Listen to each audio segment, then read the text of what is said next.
Baik, hari ini kita ada di pabrik tahu. Di sini saya sudah dengan salah satu narasumber yang akan saya berikan pertanyaan. Untuk Mas, boleh perkenalkan diri dulu, Mas? Ya, perkenalkan, nama saya Zainal Arifin, selaku pemilik usaha tahu.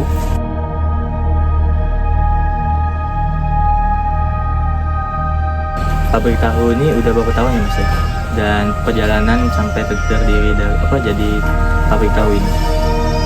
Kalau mulai ya dari tahun 2009. Awalnya dulu kita belanja ke tempat pabrik tahu lain. Udah dia berkembang, baru kita buka usaha sendiri. Mulailah tahun 2009 kita buka dan sampai sekarang. Kenapa sih Abang memilih pabrik tahu sebagai usaha yang Abang pilih? Ya mungkin karena usaha ini kan kita udah tahu dari dulu, jadi kita lebih enak bukanya gitu. Kalau kita buka usaha lain kan susah, kita nggak punya ilmunya gitu. Kenapa memilih bangunan di lokasi yang sekarang? Di sini tempatnya lebih nyaman sih, dekat dengan toko kita belanja kacang kedelainya gitu juga. Terus lingkungannya pun enak, ramah-ramah gitu. Kita namanya usaha tuh kendala tuh kadang ya ada, cuma kan yang sering tuh di kayu api aja itu. Suplai yang susah ya? Nah, kadang tuh lagi kosong semua gitu. Kita mau cari kadang tuh. Benar sih kadang tuh ada rasa kepingin ke pasar, cuman tempat kita ini kan butuh lebih besar lagi usahanya nih. Karena otomatis kalau kita supply ke pasar tuh kita harus bisa mencukupi. Mungkin ada hambatan atau faktor pendukung yang masuk di selama produksi tahu ini? Kalau pendukung sih dari lingkungan sama dari para pedagang nih, dia mungkin nyaman jangkaunya ke rumah. Dan kalau hambatan tuh dari segi mesin, kadang pas mesinnya lagi error tuh memang hambat. Sama dengan dari kadang kayu api kadang tuh pas lagi kosong tuh kita susah cari juga itu penghambatnya tuh.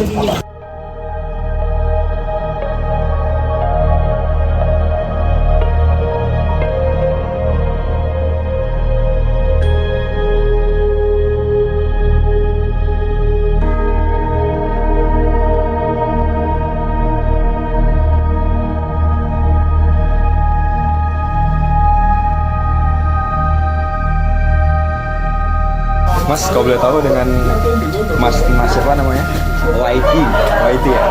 Oh, Mas YT, kalau boleh tahu gimana sih proses pembuatan tahu itu? Kalau pertama sih itu direndam dulu ya kan, direndam biar kacang itu agak mekar. Kira-kira aku 2 jam. 2 jam ya Mas? Paling cepat 2 jam. Nanti kalau habis sudah mekar, kita baru ke proses penggilingan. Kalau misalkan udah proses penggilingan, masuk ke proses perebusan. Nanti kalau masuk proses perebusan langsung ke itu penyaringan. Nanti kalau misalkan udah ke proses penyaringan, kita adon seperti itu, adon diendapkan bentar supaya dia agak terpisah air sama sari kacang itu. Nggak lama nanti kita baru proses nyetak tahunya. Jadi begitu proses awalnya ya.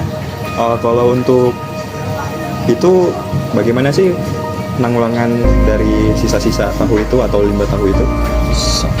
Oh, kalau ampasnya sih di pabrik ini ada yang ngambil. Biasa sih peternak sapi. Peternak sapi ya Mas? Berarti dijadiin pakan gitu ya? Jadikan pakan. Bahkan sampai air gini itu ada yang ambil untuk minum sapinya juga. Oh, berarti nggak ada yang terbuang sia-sia Nggak Mas? ada. Jadi kalau airnya itu ada yang nampung, nanti peternak tuh bawa tempat sendiri-sendiri.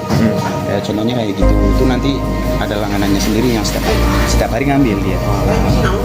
Berarti dari limbah pun bahkan bisa dijadikan ladang cuan juga ya Mas? Bisa. Oke, gitu.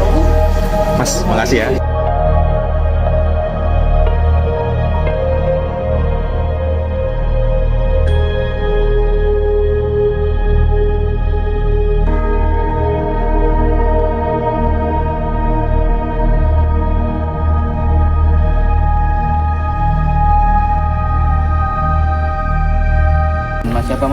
Jimat. Ya, Mas Jimat sebagai warga sekitar, gimana tanggapan Mas sebagai warga sekitar terhadap pabrik tahu ini? Apakah kayak suara mesin atau limbahnya gimana tuh? Mana-mananya sih Mas. Mengganggu nggak Mas? Enggak. Walaupun suaranya apa? Agak keras dikit tapi enggak mengganggu. Terus kalau untuk limbahnya gimana Mas? Itu mengganggu warga sekitar tidak? Enggak. Enggak sih. Enggak. Pengolahannya sudah cepat mungkin. Pengolahannya Sudah dikelola juga. Iya.